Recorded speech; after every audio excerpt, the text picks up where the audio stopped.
Thank you for tuning in, Central Georgia. We're going to take an extended look at your weekend forecast here on 13 WMAZ Plus. First things first, we crossed over into the 8th month of the calendar year, so we now have our official totals for your July rainfall. And yes, we finally got one day on the very last day of the month where we actually recorded some decent rainfall, about just over ½ inch of rainfall on July 31st. But it still did not put our total over the month of July, at least at Middle Georgia Regional Airport, over the 1 inch mark. So on average, we typically see about 4.8 inches of rain during the month of July. And it is worth noting that our totals were so low this month, it actually caused this number to decrease by about 4/100ths of an inch. Of course, that record of 18 inches back in 1994, we didn't even sniff anywhere close to that. So it was a very dry July, and you can see at Middle Georgia Regional Airport in southern Bibb County, it put us in the exceptionally dry category, and we've seen a substantial tick down in terms of your year departure of rain. So taking a look at it, we are hovering about 1.25 inches above average where we should be this time of year, because May and June were very wet months. But as we moved into the month of July, rain was very hard to come by, nearly 4 inches below where we should have been for the month of July. But it is worth noting, this is just up in the Macon area. This isn't going for some areas like our southernmost counties, Crisp, Wilcox, getting into Telfair and Wheeler counties. Those counties definitely got a lot of rain. They were definitely totaling a couple of inches every time we were showing those 24 or 48-hour rainfall graphics. So I would suspect it was definitely not a dry July in our southernmost counties. And this 2025 rainfall graphic is as of July 31st. We do have a good amount of rain in store as we kick off the month of August. So that's going to be the main talking point of this extended forecast. But we also have to check in on our drought monitor during periods that are very dry like we've just gone through. And you can see abnormally dry conditions extend for almost every county here in central Georgia. Of course, a couple are left out, and like we were talking about, our southernmost counties, they've definitely seen their fair share of rain. Our westernmost counties, Upson and Taylor counties, I think completely find themselves out of whatever abnormally dry conditions do stretch across the state. And down in southwest Georgia, probably not the best for farming right now, but a moderate drought in some spots as you approach Lake Seminole down there in the southwest corner of the state of Georgia. So this yellow shade, hopefully this is the only shade that we do see. Of course, like I have been alluding to, we have our fair share of rain in the forecast going into that first week of July. So hopefully we can see all of these dry conditions alleviated. But this drought monitor, it was as of this past Tuesday. Don't quite know if the rain over the 2 days past that really did enough in order to completely take away those abnormally dry areas, but it's something we'll continue to keep a very close eye on. And it's really not worth noting too much until we get into the moderate or maybe even severe drought categories. Right now, we're just kind of in that level 1 risk if you were to compare this to those typical SPC outlooks that we do show you. So your headlines as we head into the weekend. One last day of scorching heat. That will be on Friday. And then as we transition into Saturday and Sunday, we're cooling down, and actually meaning cooling down this time, not putting those air quotes around the word cool, because our temperatures are going to hover well below average and well below the 90-degree mark. We could even have a day or two where we're forecasting some upper 70s in the forecast in light of lots of clouds and lots of rain. So that's what you will notice, the common theme. Each and every day you will see some increasing rain chances. And of course, the rain is looking fairly widespread over the course of this weekend and into most of next week. So in terms of the almanac, this is Thursday afternoon's high temperature, 98 degrees. We just continue to go above what the models are forecasting. 94 is the average high temperature around this time of year. And very thankful that we're not getting close to record-breaking territory. In fact, this past week, we did in fact break a record, and we'll talk more about that in just a moment. But about a ½ inch of rain, that was good enough to at least put us back above the inch mark for our year departure of rain, and we continue to see those hours of daylight get slimmer and slimmer. Sunrise on Thursday morning was at 6:48. Sunset was around 8:33, so that sunset getting a little bit earlier and that sunrise continuing to get later. So in terms of daylight hours each and every day, they are steadily shrinking, but you're really not going to notice much of a difference until we get into daylight saving time ending once we go into, I believe it is November, possibly. I'll have to look forward in the calendar for that, but it's not necessarily in the near future. The next couple of months, we're still going to see some pretty late sunsets, and that's all you really need to know. So we did have our hottest day of 2025 so far earlier this past week. July 27th, this past Monday, we clocked a high temperature of 102 degrees. So not only was that the hottest day that we've had in nearly 400 days here in central Georgia, but it also prompted some heat alerts all across the area. But on average, we typically see that first 100-degree day on July 2nd all time. So this was definitely trending behind average, but nowhere near the latest first 100-degree day that we ever had on record. That came September 18th, and the earliest first 100-degree day we ever had came on May 26th. And we always talk about that because that was only just a couple of years ago. You may remember it in 2019. So your forecast for your Friday specifically, another heat advisory. In fact, the 7th day in a row that we found ourselves in some form of a heat alert. Yes, it has been a very hot spell to round out the month of July.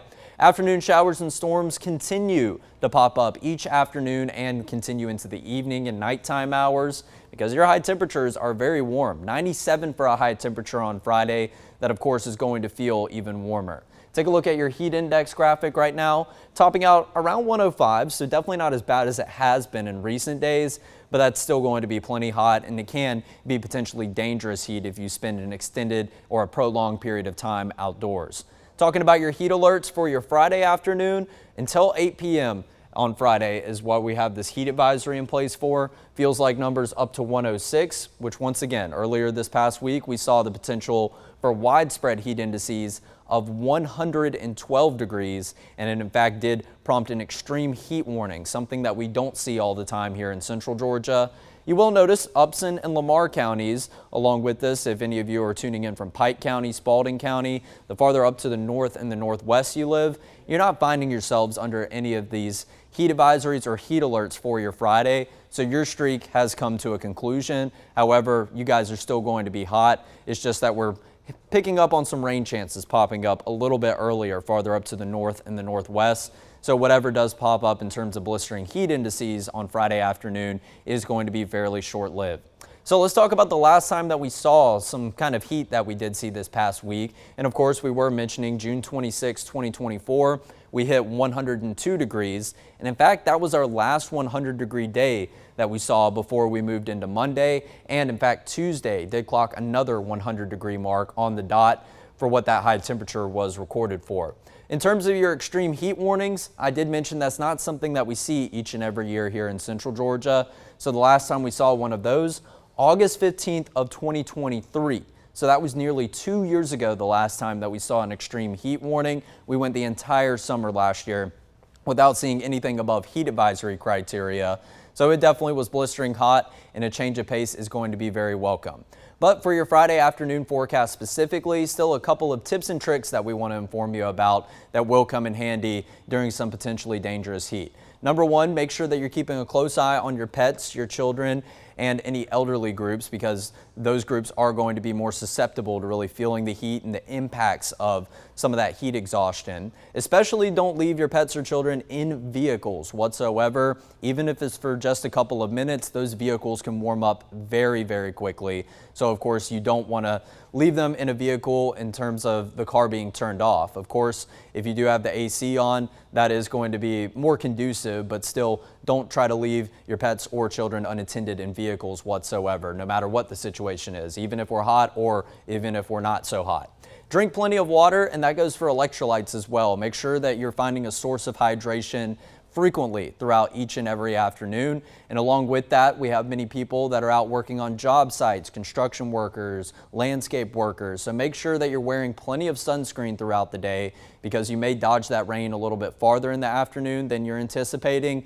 And of course, make sure to wear some protective clothing. That means long sleeves, that means pants, maybe a bucket hat or some kind of neckwear in order to block that sunshine. Along with that, sunglasses are going to come in quite in handy while we do have some sunshine in the forecast. And some signs of heat-related illnesses that we'd like to inform you about. If you're feeling any of the symptoms listed on the left side of the screen or the right side of the screen, of course, make sure that you're making it an immediate concern to go somewhere in the shade, somewhere inside in the AC, somewhere where it's just a little bit cooler, because that means you're experiencing some signs of heat exhaustion, which we do see very frequently during the summertime months, but you don't want that or those symptoms to necessarily move over to the right side of your screen, because a heat stroke, that's going to be a more severe heat-related illness. And the main difference between the two is if you're experiencing a heat stroke, you're not seeing much sweating whatsoever. You're not feeling all of maybe that condensation on your body, but you will have excessive sweating going on if you are experiencing some general heat exhaustion.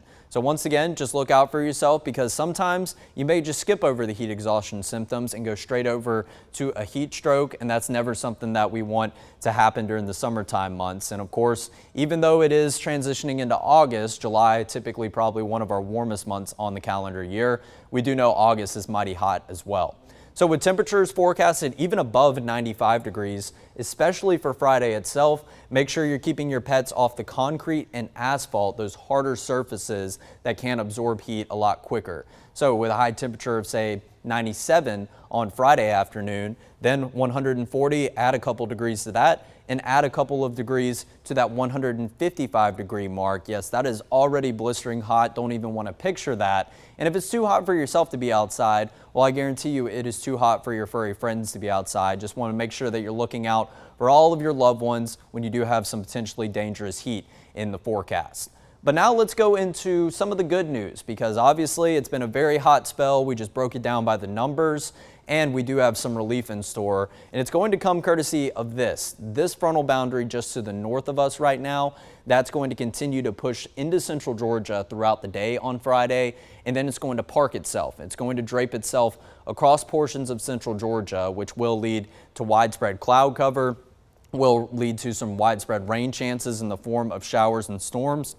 But it's also what's happening behind the frontal boundary that's going to pertain to your forecast. So as this frontal boundary continues to push farther and farther south, we're actually going to look at a wedge setup to take place. So we're going to have some high pressure centered up here in areas like Kentucky, the Ohio Valley region, and then this low pressure center right over here is going to continue to move off the Atlantic coast. Well, you see the arrows, which direction that they're spinning. So you have counterclockwise direction with low pressure centers. High pressure centers are going to be the exact opposite. You're going to have clockwise rotation. So if you have winds, say with the high pressure system centered right here going clockwise, that's going to continue to funnel them down, or funnel any slightly cooler and drier air down the Appalachian Mountains. The mountains are going to kind of act as a blocking mechanism, so all that cooler and drier air will continue to creep through the Carolinas and into portions of north and northeast Georgia.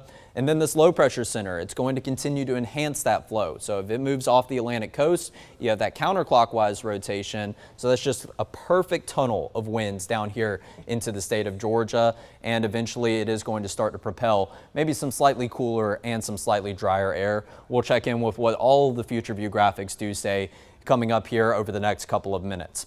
So 2 p.m. just past lunchtime on your Friday afternoon, rain chances already bubbling up. A couple of showers and some storms are going to begin to pop up as you progress later in the afternoon. Those temperatures continue to get warmer. It's going to be a more suitable environment for that convective activity. So warm air rising, cool air sinking, and what is that warm air rising going to lift?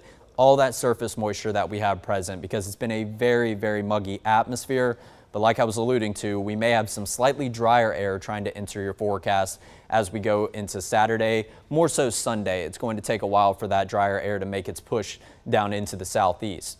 But now we go into Saturday, the first half of it. I put this, actually this is at the midnight hour, so this is continuing into your Friday night, excuse me. I was thinking that said 12 p.m., but the first half of your Saturday, we're going to start to see that flow in from the north and the northeast, and that's going to push some cloud cover in. Along with this cloud cover, it's already going to be a pretty gloomy atmosphere, but you can have some very light showers, some isolated sprinkles like you're seeing there on Future View. But then as we progress through the day on Saturday, a lot of that cloud cover tries to break apart, but then cloud cover associated with the rain popping up ahead of the stationary boundary that's stalling over us is going to create good widespread rain chances. Now right now, it still looks like the farther south and southwest that you live, that's where your greater chances of rain are going to be, and still once again in the form of showers and storms. But as we go into the day on Saturday, we could see some of this rain try to creep up a little bit farther to the north and the northeast before we go into Saturday night. And once again, those temperatures going to be slightly cooler. Each time you go into the nighttime hours, you're losing any of that surface heat that you are getting throughout the day. And like you just saw, it's not going to be a completely cloudy Saturday. So that's why your high temperature on Saturday will be a little bit warmer than what we have for Sunday. You will get some peaks of sunshine throughout the day on Saturday, but then we go overnight into early Sunday morning. Take a look at this. That cloud cover is not wavering whatsoever. We still have plenty of rain in the forecast, plenty of showers, maybe even some low-end thunderstorms. I think everything will stay below severe criteria during the overnight and early morning hours. But of course, this time of year, you can never throw anything out of the realm of possibility. Going into your Sunday afternoon, more rain chances start to pop up. You may occasionally get a peak of sunshine, but overall the cloud cover is going to at least dominate your forecast. And of course, messy conditions with some rainy skies are going to be in the picture. Not only just kind of your typical isolated thunderstorm or isolated shower like we have seen in typical summertime days, but this is looking to be more widespread because it has a focal point of some organization, which will be that stationary boundary. And Future View takes us all the way out to 3 a.m. on Monday.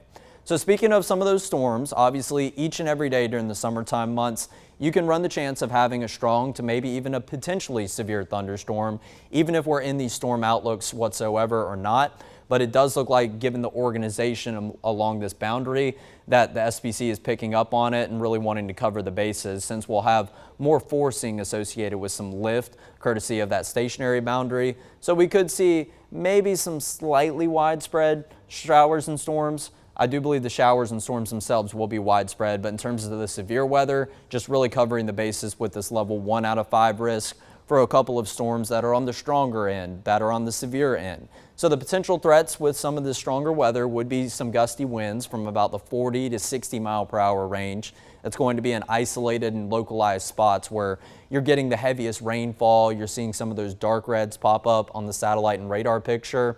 Heavy downpours, so a lot of these showers and storms are going to try to sit over the same areas. We have been running a little bit dry as of recently, so of course maybe some of the soil is a little bit looser. You're obviously going to want to look out for the combination of those gusty winds and very saturated soils that can make things like trees more prone to being blown over. And typically what you see during your summertime months and your thunderstorms of always, lightning. Lots and lots of lightning. And where you do see lightning clustering up, you're starting to hear rumbles of thunder every couple of seconds. That's going to indicate where your core of heaviest rainfall is. And along with that lightning, you can even have the potential for some small hail in the forecast that we typically see more often in the summertime months. But not only do we have a storm outlook for your Friday, we also have one for our southernmost counties as we go into Saturday. Once again, just like I was saying, the farther south and southwest that you live, closer to where that boundary is, you're going to have a greater chance of seeing some rain in the forecast as opposed to just cloud cover. And the farther north and northeast that you live, especially on Saturday, you could see some more peaks of sunshine than the rest of central Georgia. Maybe you go a little bit, about 2 or 3 degrees above what the actual high temperature is. But overall, that's still not going to be bad, especially compared to Friday and compared to the 102 and 100 degree mark that we hit this past Monday and Tuesday.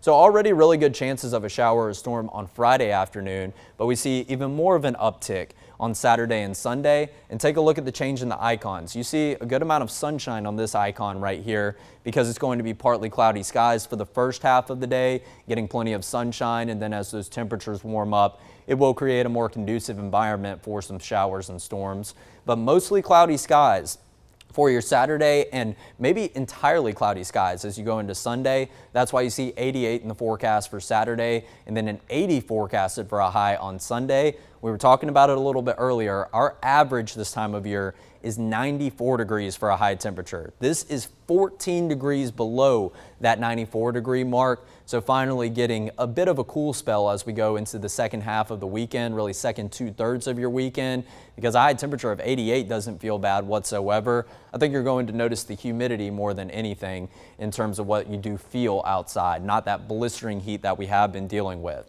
So if we play Future View out all the way through this weekend, this is going along with the latest model runs that we did just show you. Some areas not going to catch too much rain whatsoever, maybe about 1/10 of an inch in Milledgeville, 4/10 of an inch in Sandersville. Don't get locked into what your location does say and the specific totals, just more so think of this range right here. And it does look like our fair share of areas, especially in south central Georgia, running anywhere from about the 1 inch to the 2 inch range, even some isolated totals in some areas that are going to be even higher than those numbers, maybe up to 3 or 4 inches if you do catch a lot of those heavier showers or some of the heavier rainfall associated with some thunderstorms. So your afternoon high temperatures, they are going to hang out below average and in the 80s for the foreseeable future. Just have to get to that first day of August, which is continuing with that same summertime heat we've had all throughout the month of July. 88 degrees for a high on Saturday. That's already 6 degrees below average, and we haven't seen highs in the 80s in what feels like weeks, maybe even going back into the end of June around 4th of July timing, where we actually had some drier air in the forecast. But a high of 80 on Sunday, 81 on Monday, so Sunday and Monday going to be very similar forecasts, and then maybe some more sunshines in the picture by the time we get to Tuesday. So let's talk about that slightly cooler and drier air. Does it make its appearance by the time we get into Saturday afternoon? Well, this does look a little bit better, especially the farther north that you live. But I mean, right now where you see this darkest green color, that's going to be just to the south of where that stationary boundary is. So this kind of dividing line right here is going to be a good indication of where your boundary is sitting. But up to the north and the northeast, you see those winds coming in from the north and the northeast. And along with that, it's going to try to push this light green color, maybe even some shades of no color whatsoever, especially if you're going to the mountains this weekend. You're really going to feel that drier air. But it does look like we finally see at least a little bit of relief from the super muggy air that we've been feeling as of recently. So as we go into the long range models, you see that widespread rain chances going to hang out in the picture throughout your Monday and throughout your Tuesday. But then once we get into Wednesday and Thursday, we do see a little bit less agreement, but still plenty of shades of green or blue in the near vicinity of Georgia. So this does look like above average rain chances. We pick it up towards the end of the work week next week, 5 p.m. on Thursday, and going all the way to Friday, where it still looks like, yes, we have plenty of enough to create some pretty decent rain chances all throughout next week.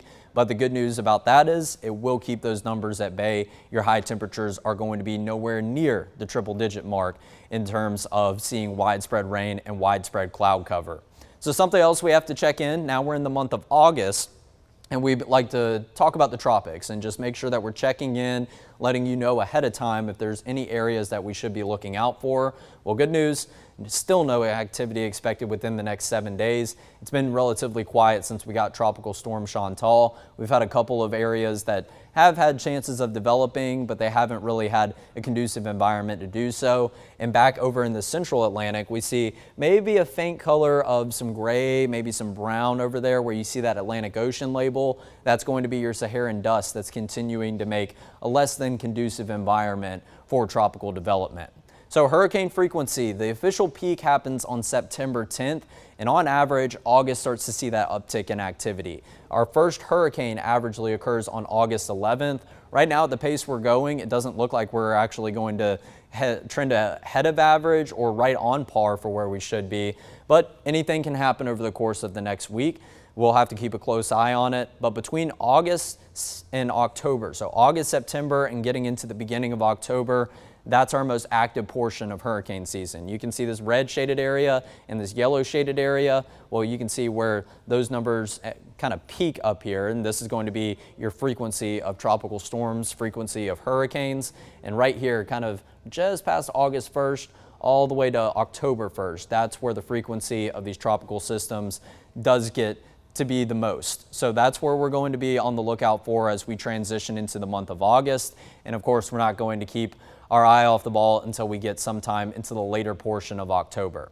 So your 7-day forecast, it looks mighty pleasant for a change of pace. Of course, it's not going to be a very conducive outdoor plans forecast, but keep the umbrella, keep the rain jacket handy. I do believe that you will enjoy a lot of these cooler temperatures, especially given how hot we have been this past week. Take a look at this, 80 and 81 on Sunday and Monday. That's at the bottom end of the range for how high our boxes go. Typically, we have our range set at about 80 to 100 degrees during the summertime months. So each degree, you'll see that box get a little bit higher. So the very top, you will see these boxes max out at the 100-degree mark, and at the very bottom, they're not going to go any farther than 80 degrees down. So we're seeing a little gap between the icon right here and your highs and lows forecasted.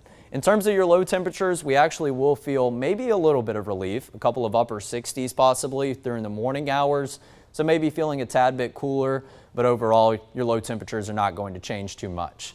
So make the most of this trend, because take a look at your temperature outlook as we go into August 8th through 14th. That's going to be starting on next Friday, going about to the next Thursday, so kind of into the middle of the month of August. We have a good chance, maybe about 2 boxes over to the right of normal right here, good chance of seeing some above normal temperatures. And you can see that this slightly lighter shade is across states like Alabama, Georgia, getting up into Tennessee.